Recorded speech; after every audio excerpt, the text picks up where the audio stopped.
Before long, Goku riding on the flying Nimbus cloud, along with Herbie the robot flying close behind him, would eventually land on the Turtle Hermit Island.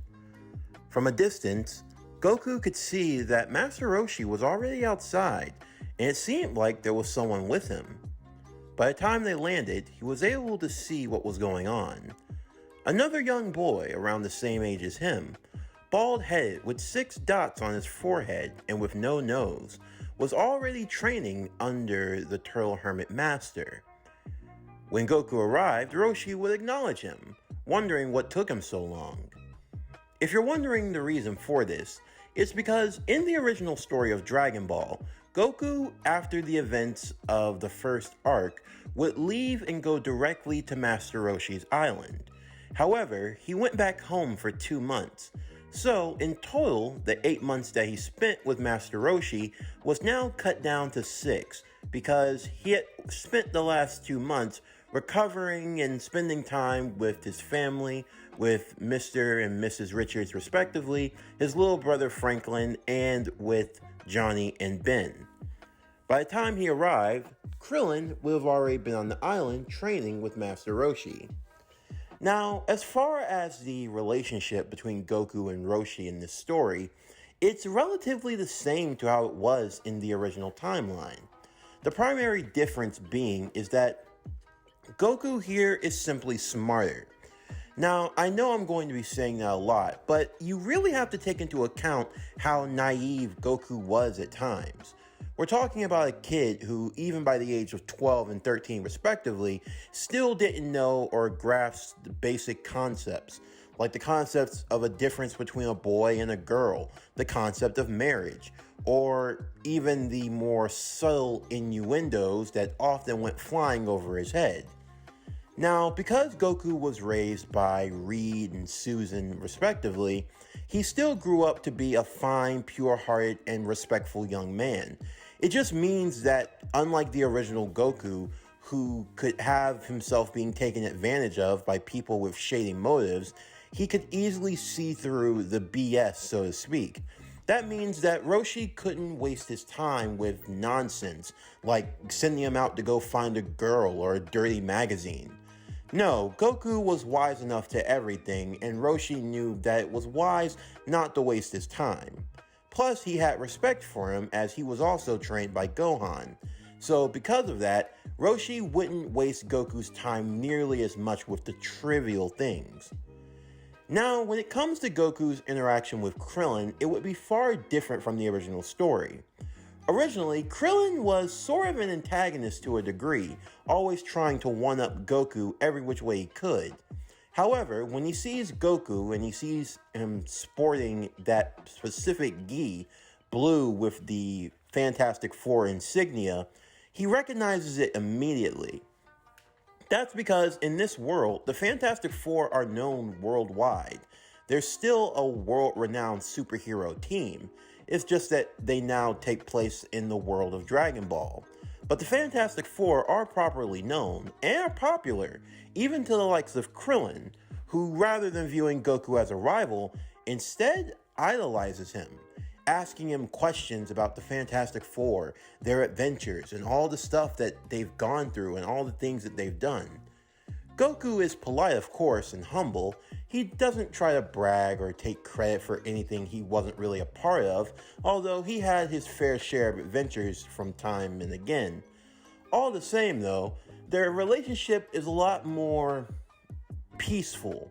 It's not so much of one trying to outdo the other, save for in the fairness of competition and good sport.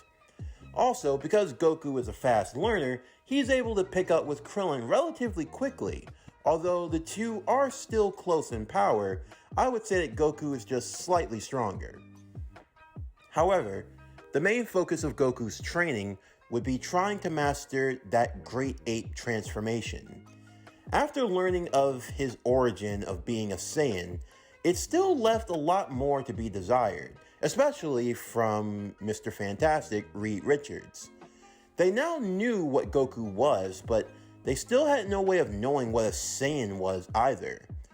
After doing some deduction, Reed would reason that It had to do with Goku's tail. Somehow, it was the tail that was absorbing the light from the full moon itself, as if it were taking in a specific sort of wave, a wavelength that could only come from the moon. Of course, Johnny would make a joke that Goku was akin to that of a werewolf, but even Reed would suggest that werewolves were scientifically real. And if you're wondering, yes, a werewolf does exist in the Dragon Ball world. Same with lots of other creatures. But still, there had to be a scientific reason behind it. Reed would spend his time studying, and in the meantime, the Fantastic Four would get an official new recruit, and their first adventure would be in West City, where they would come across Launch, the bandit girl who had the ability to change personality every time she sneezed. This was just something else for Reed to study, as this transformation made absolutely no sense at all. It seemed as though more and more time went on, the more stranger the world became around them, as if it wasn't strange enough. In the meantime, Goku would stay focused on trying to master his Great Ape transformation. He tried a few times, usually finding a place that was secluded, far enough so that he wouldn't harm civilians or anyone else. Roshi would keep watch over him, and the boy would transform under the full moon. A few times, Goku retained a couple of memories from his transformation, but not much. It always ended the same. He went on a rampage, was trying to control himself just enough, and then eventually he passed out and transformed when the sun rose. This was a cycle that repeated itself. For Goku, he wasn't making much headway, although he was getting close.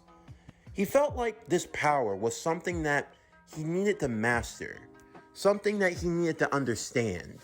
He didn't want to try to take an easy way out, and he didn't want to try to shortchange himself.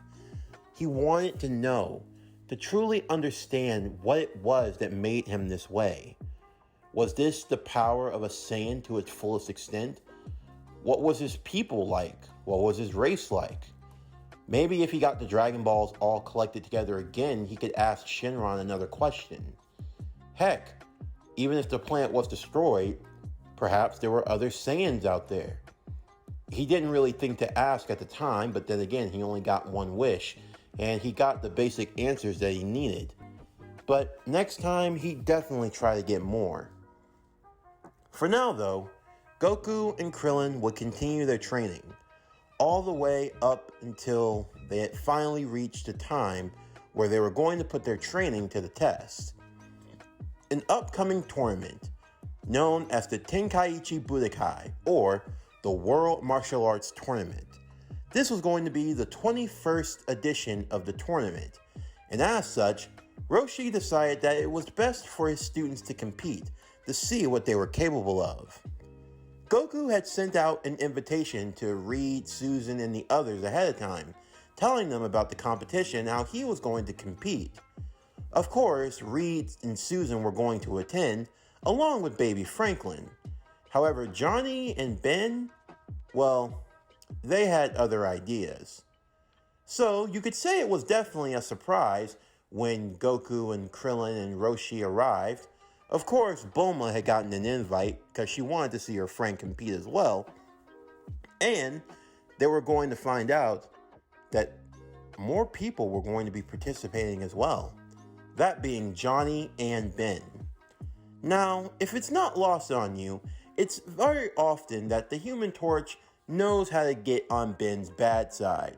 So when they heard that there was a fighting tournament taking place and saw it as an opportunity to potentially air out their grievances, well, they decided to compete as well.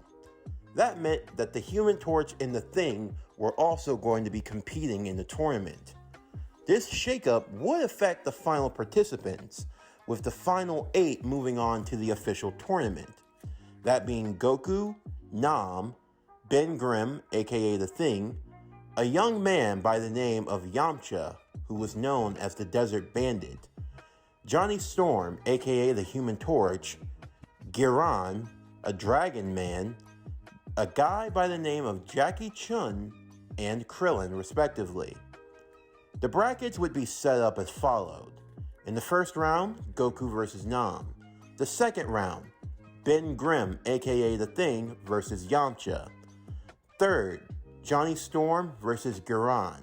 And finally, Jackie Chun versus Krillin. Of course, there were a few people wondering where Roshi had gone, but Goku figured it out rather quickly. Again, he's not naive. But he wasn't going to reveal the secret just yet. He figured his master had to have his reasons for doing what he did, but he would only find out if they made it to the finals. The first match would be Goku versus Nam. Nam would still be the same way as he was in the original story. A warrior from a desert country whose people were in desperate need of water. He was fighting for the prize money in hopes of getting them what they needed. While Goku was understanding of his plight, it didn't mean he wasn't going to give it his all. Now, as you know, Goku and Nam did fight in the original timeline, and the fight here would be just about the same, although Goku would be a bit stronger and a bit faster, not too naive, and would take the fight a bit more seriously. You could say the fight goes exactly the same, only Nam gets eliminated via ring out a lot more quickly. However, again, because Goku is a lot wiser and smarter, he would help Nam by being the one to give him the capsules and allowing him to get water for his village. The next match would be Ben Grimm, aka The Thing, versus Yamcha. It would definitely be a clash in styles to say the least. Now, you might be wondering, why is Yamcha just showing up here? Well, remember, due to the way that Goku and his friends travel, they didn't have to go through the desert, they flew over it. As such, they didn't run into Yamcha like they did in the original timeline. As such, Yamcha never met with the Dragon Team or with the Fantastic Four, and he still remained being the loner bandit he always was. It just so happened he happened to be going through town, he heard about the tournament, figured he could use the money and didn't think he'd run into any real competition. Although unfortunately, he got it. Even when using the technique of the Wolf Fang Fist and being able to land a few decent blows, in the end, he would be knocked out cold by the Thing, who, with one clobbering punch, would knock the young man flying, knocking him into the wall and out of bounds, allowing him to advance, where Ben would get a chance to go one-on-one with Goku. The third match would be Johnny Storm, aka the Human Torch, versus Garan, the Dragon. Now, Garan, as you know, is a humanoid dragon-like creature, and he's not all that impressive to say the least. While he and Johnny would engage in a contest of flames, Johnny is ultimately too strong for him to overcome, and as such, he would end up beating him and advancing to the semifinals. And then, the final match of the first round, Jackie Chun versus Krillin. Now, this is still a same match that took place in the original timeline, and as such, nothing changes about it here. Jackie Chun, aka Master Roshi in disguise, would still get the win over Krillin, and would advance to the semifinals. Here we would see Goku versus Ben, aka The Thing. Now, for these two, this was a sported contest that they had kind of been wanting to have for a while now. Ever since Goku was little, he had always had strength capable of keeping up with Ben to a certain degree. Ben was older and stronger, of course, but Goku was never too far behind. Like I've said before, it wasn't uncommon for a little Goku to be helping lifting heavy objects around the lab, and that includes helping Ben as well. This was a chance to test Goku to see how far he had come in his strength. The two would engage in a sported battle.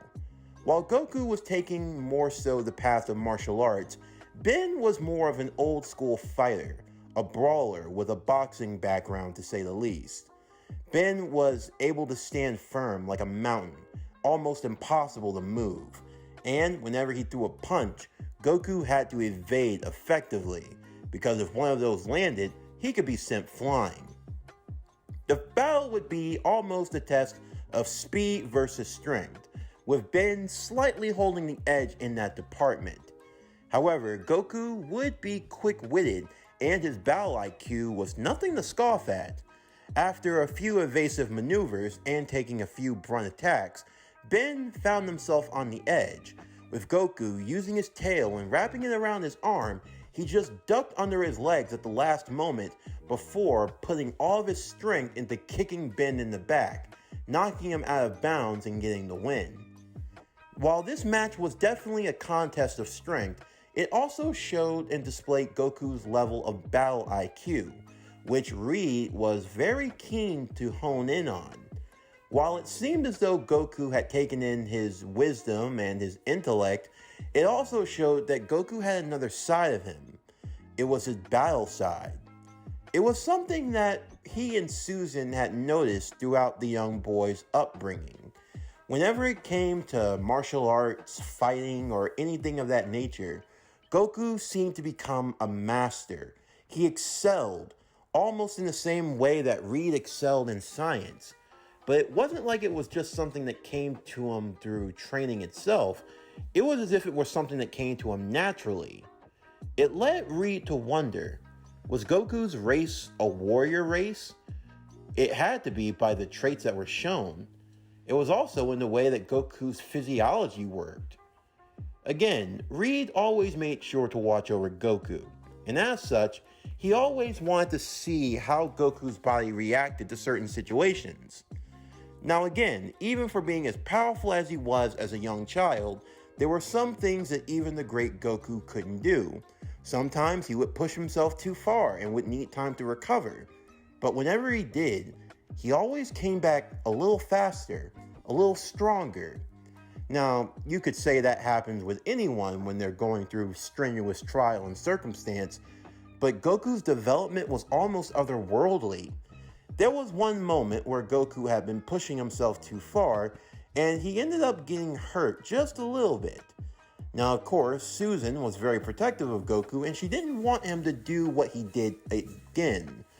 However, when Goku tried, not only was he able to match what had put him in such a state, but he overcame it. This wasn't just by coincidence, no. Reed believed more than anything, this had to do with Goku's own physiology, how he was made up. Perhaps there was more to him, and with them knowing of his race of being a Saiyan, what were these Saiyans truly capable of? The next match would be Johnny versus Jackie Chun. This match would definitely not be one for the faint of heart, as Roshi would now get a chance to experience what Gohan had to, fighting against the Human Torch himself. Of course, it was very tricky to deal with the likes of him, seeing as how Johnny had the capability of flight. Roshi didn't have that, and to make it worse, it wasn't because he had learned the flying technique, it was just what came with his power. He was definitely tricky to take down, and Goku would get a chance to see something he never thought he would before. It came in the form of Johnny launching a fire attack towards Jackie Chun. Jackie Chun would get into position, cupping both his hands together, moving back as he would say the infamous words, Kamehameha.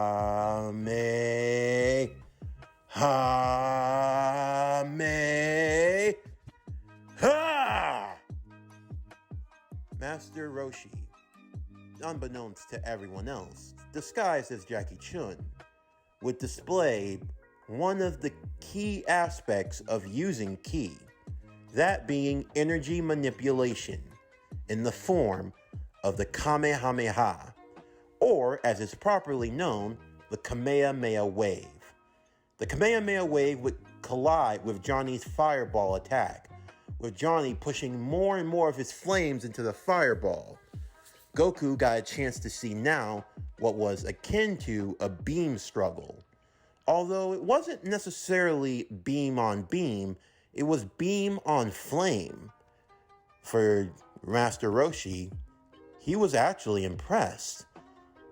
Of course, Johnny knew a little bit about ki, They all did, after all. They were trained by Gohan when they had to learn how to use their powers. But still, Gohan never taught them how to use ki on the next level, how to use it for beam attacks or things of that nature. He just taught them how to use it to expedite and grow their strength and to help control their new latent abilities. But still, the fact that Johnny wasn't even using ki, the fact that he was only using the power of his flames and was able to match Master Roshi's ki attack, one that he had taken over 50 years to perfect, it was definitely a marvel to say the least. Of course, in the end, Jackie Chun would prevail, with the Kamehameha wave overcoming the flaming ball and knocking Johnny out of the arena and onto the ground.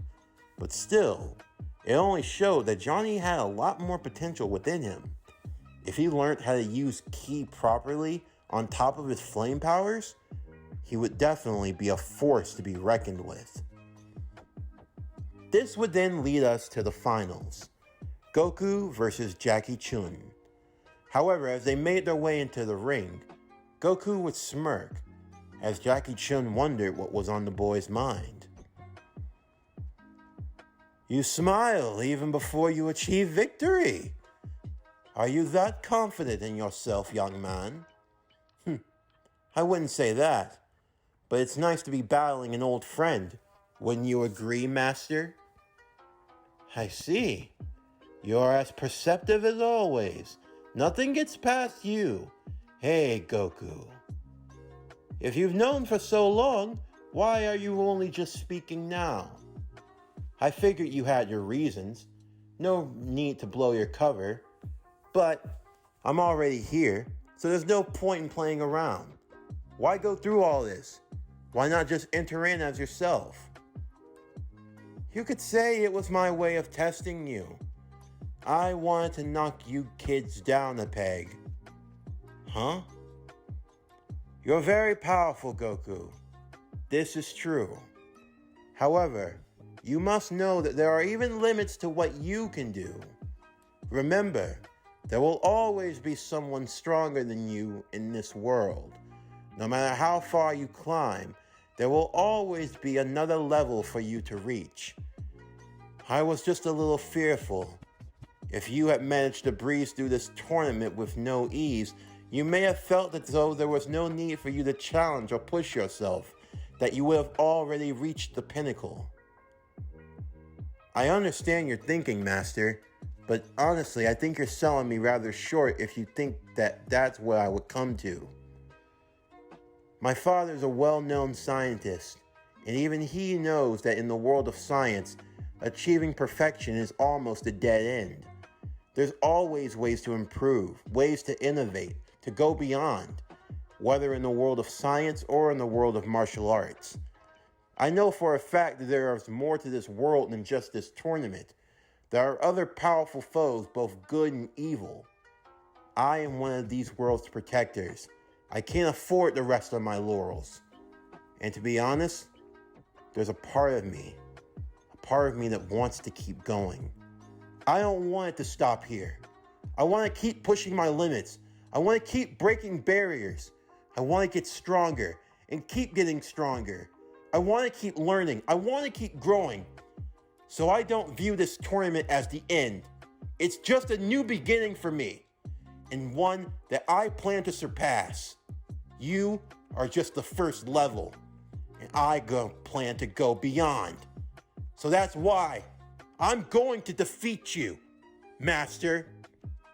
Heh, that's the spirit, boy. That's what I want to hear.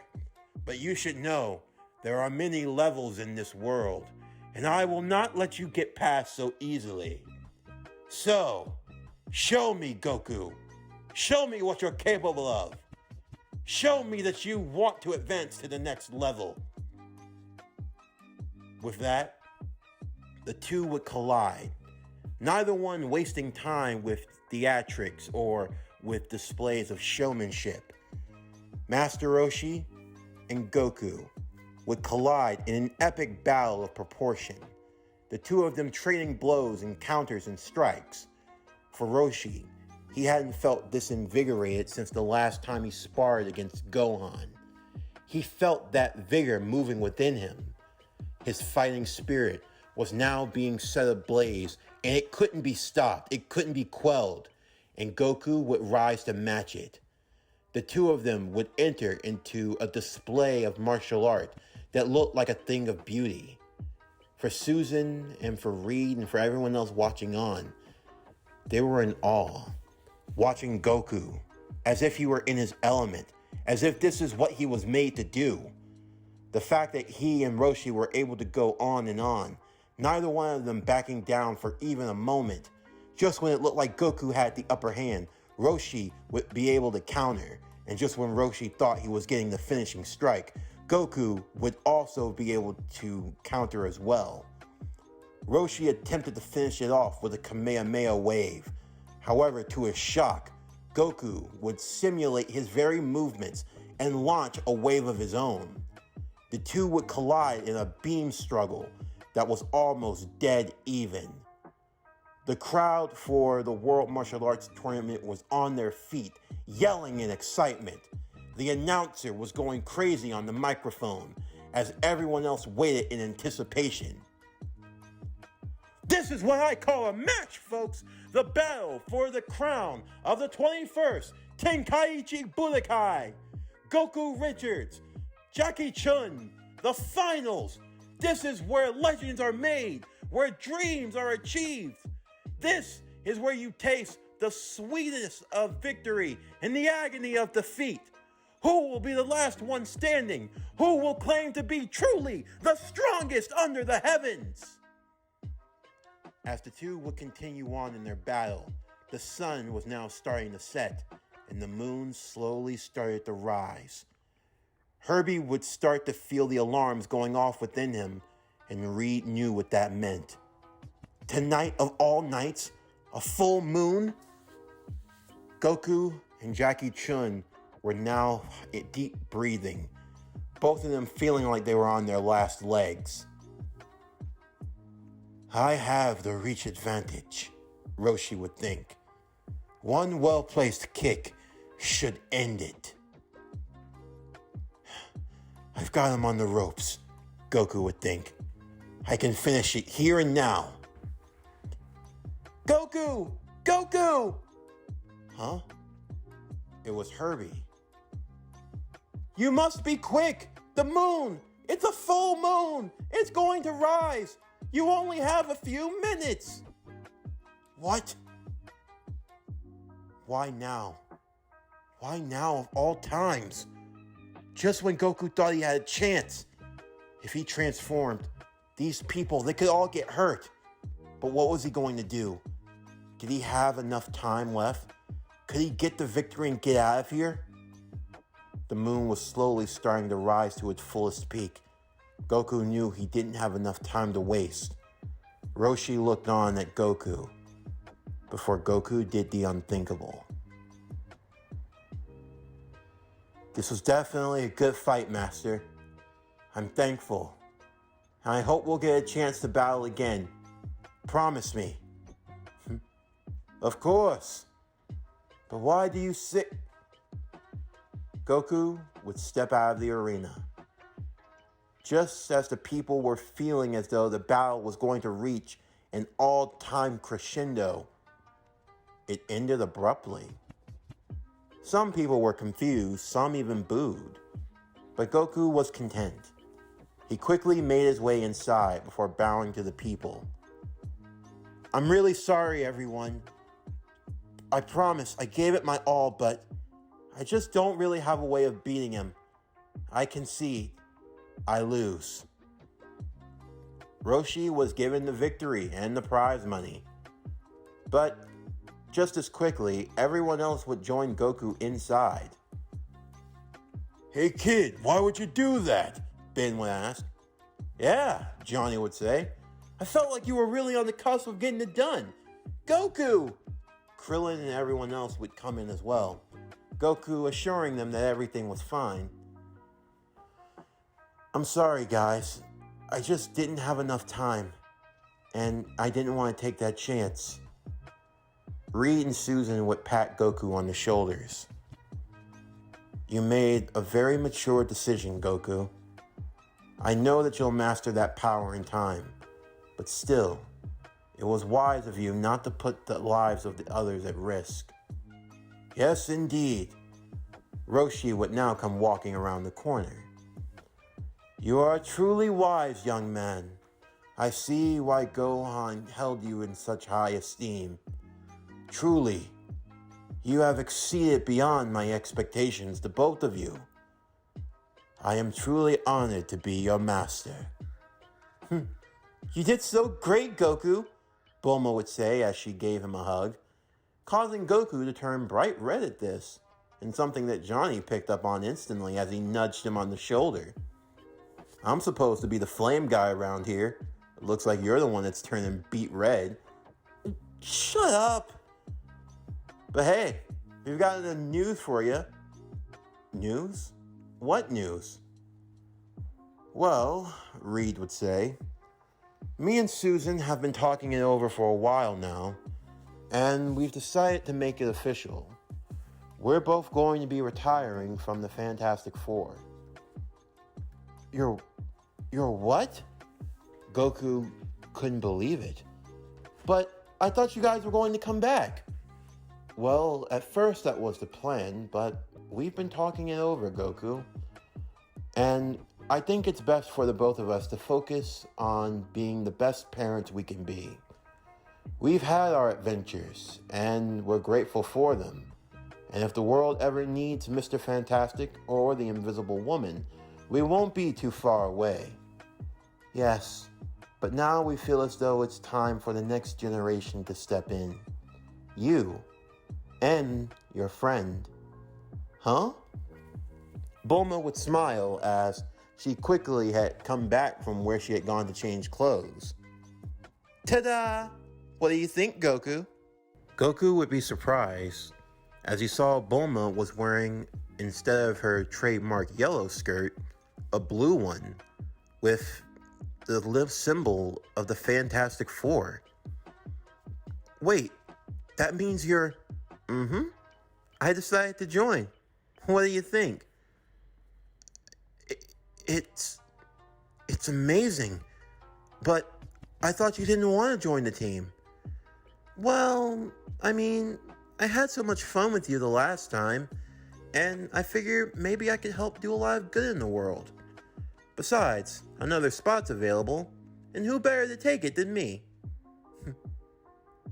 Goku was beyond thrilled at this.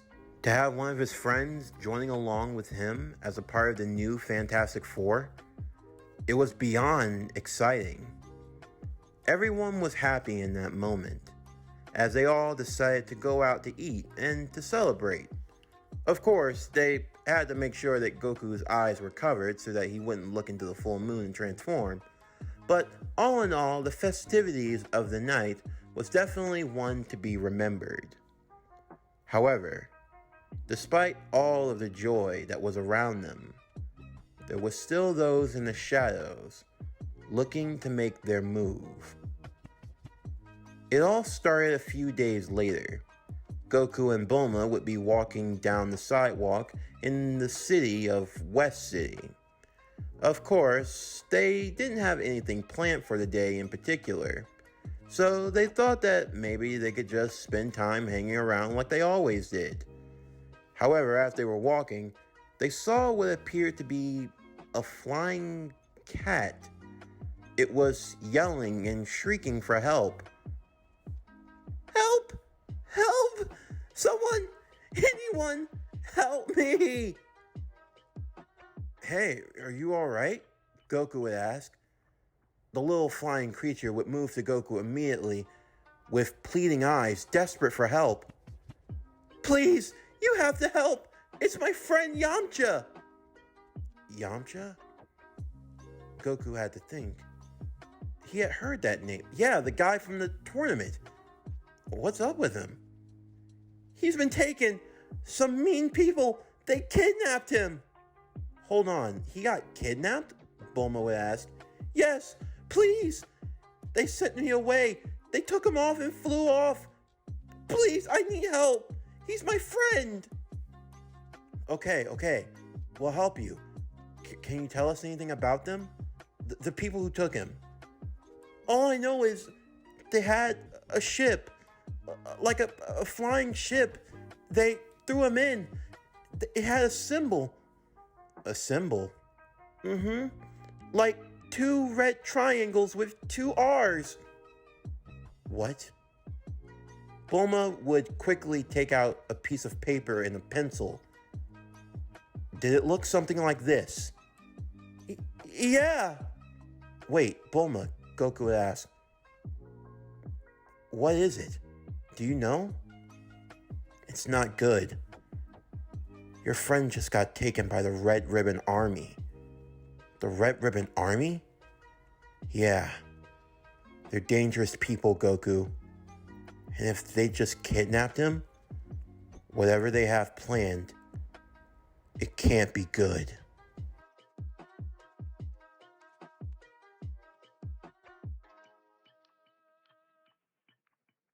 This concludes Dragon Ball Fantastic Tales. What if Goku joined the Fantastic Four? Season 1, Part 3. As always, if you enjoyed today's video, then please don't forget to like, comment, subscribe, share, and hit that bell for post notifications so you can stay up to date on everything that is PowerCore Productions and Podcastings that has to come out now and in the future. Come back tomorrow morning as we continue What If Goku Joined the Fantastic Four? Dragon Ball Fantastic Tales, Season 1, Part 4. But anyway, that's going to do it for the end of today's video. I'm Javon Harrington with PowerCore Productions and Podcastings. Signing off, and I'll see you next time.